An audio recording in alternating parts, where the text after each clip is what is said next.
Pakistani imetangaza kuwa Marekani na Iran zimefikia makubaliano ya amani yatakayomaliza rasmi vita vilivyodumu kwa miezi kadhaa kati ya pande hizo, huku operesheni zote za kijeshi zikitarajiwa kusitishwa mara moja katika maeneo yote ya mapigano ikiwemo Lebanon.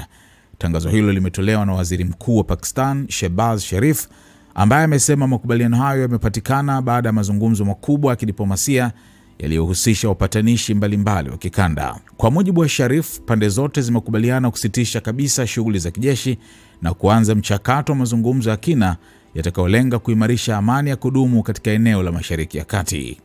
Makubaliano hayo yanajumuisha pia usitishaji wa mapigano kati ya Israel na Hezbollah nchini Lebanon. Sharif amesema hafla rasmi ya kusaini makubaliano hayo itafanyika Ijumaa nchini Uswisi. Wakati huo huo, Rais wa Marekani Donald Trump amethibitisha kuwa makubaliano hayo yamekamilika. Kupitia ujumbe wake, Trump amesema ameidhinisha kufunguliwa kwa mlango wa Hormuz, njia muhimu ya usafirishaji wa mafuta duniani ambayo ilikuwa imefungwa tangu kuanza kwa vita. Aidha, Trump amesema Marekani itasitisha mara moja zuio la kijeshi la majini dhidi ya bandari za Iran, hatua inayotazamwa kama sehemu ya utekelezaji wa makubaliano hayo mapya.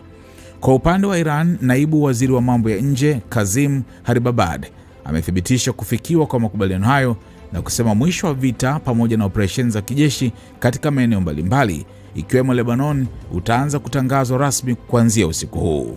Makubaliano hayo yanatarajiwa kuwa hatua kubwa ya kidiplomasia ambayo inaweza kumaliza mzozo uliokuwa umehusisha mataifa kadhaa ya Mashariki ya Kati tangu ulipoanza mwishoni mwa mwezi Februari. Hata hivyo, taarifa zinaonyesha kuwa Israel haikushiriki moja kwa moja katika mazungumzo yaliyofanikisha makubaliano hayo, jambo ambalo linaendelea kuzua maswali kuhusu namna baadhi ya vipengele vya makubaliano hayo vitakavyotekelezwa katika siku zijazo. Iwapo makubaliano hayo yatatekelezwa kama yalivyopangwa, yatakuwa moja ya mafanikio makubwa zaidi ya kidiplomasia katika eneo la Mashariki ya Kati katika miaka ya hivi karibuni.